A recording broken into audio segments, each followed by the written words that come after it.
Hello class fifth मेरे प्यारे बच्चों, कैसे हैं आप लोग बच्चों। मैं उम्मीद करती हूँ कि आप लोग अच्छे होंगे।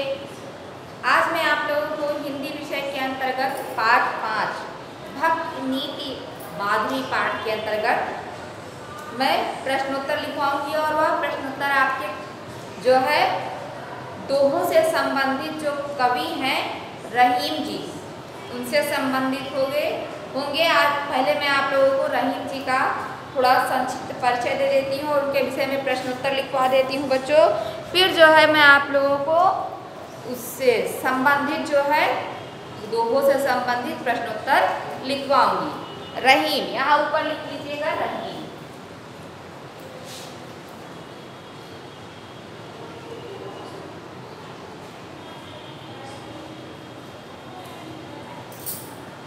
ना तो जैसा कि आप जानते हैं कि हिंदी साहित्य के इतिहास का जो भक्ति काल का युग है वह हिंदी साहित्य के इतिहास का स्वर्ण युग माना जाता है ना।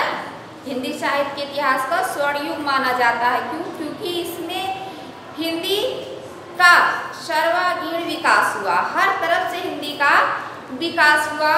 और इस काल के जो प्रमुख कवि थे तुलसीदास, कबीरदास, सूरदास, मीराबाई, रहीमदास, ये सभी जो है बहुत ही मतलब हिंदी साहित्य के इतिहास को बहुत अच्छी रचनाएं दी, जिसके कारण हिंदी भक्तिकाल हिंदी साहित्य का स्वर्ण युग बन गया ना। तुलसीदास ने श्री रामचरितमानस की रचना की ना। उस श्री रामचरितमानस में आपको श्री रामचरितमानस आपको जो है क्यों पढ़ाया जाता है? क्योंकि तुलसीदास जी ने श्री रामचरितमानस में जो काव्य के लिए, रचना के लिए या हिंदी के लिए जो भी कुछ हिंदी साहित्य के जो कुछ गुण हैं, रस, छंद, अलंकार, वह सभी का प्रयोग श्री रामचरितमानस में तुलसीदास जी ने बहुत ही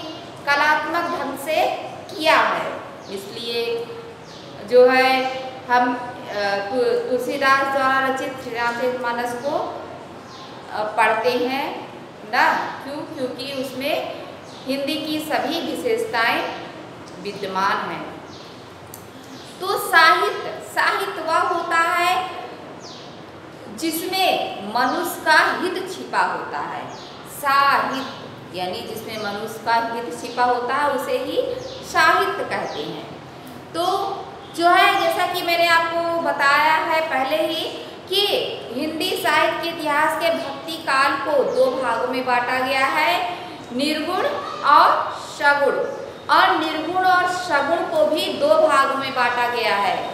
पहला राम भक्ति शाखा, दूसरा कृष्ण भक्ति शाखा ना।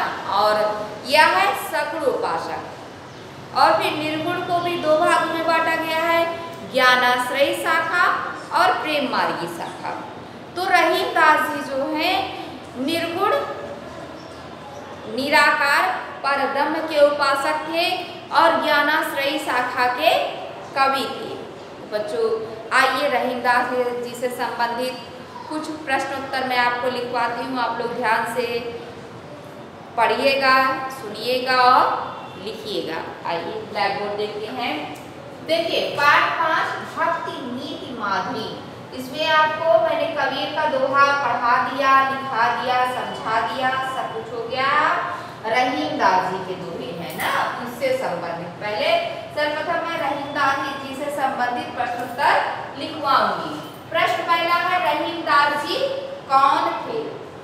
उत्तर लिखेंगे रहीमदास जी हिंदी साहित्य के इतिहास के भक्ति काल के कवियों में से एक प्रमुख कवि थे।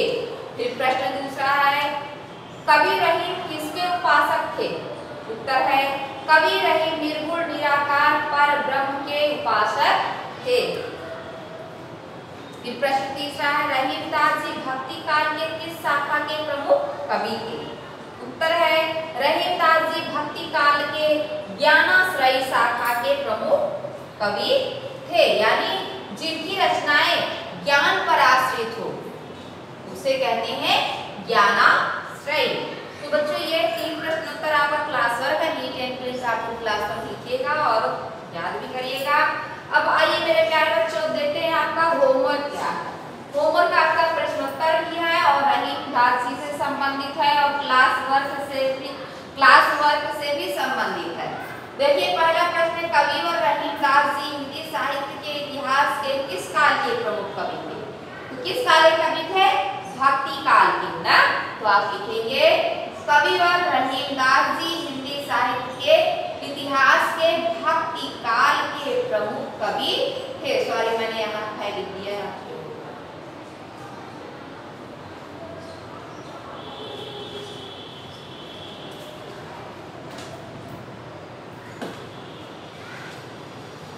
यहाँ थे लिख लीजिएगा, थे ना, प्रमुख कवि थे। फिर प्रश्न दूसरा, रहीम दास जी किसकी उपासना करते थे?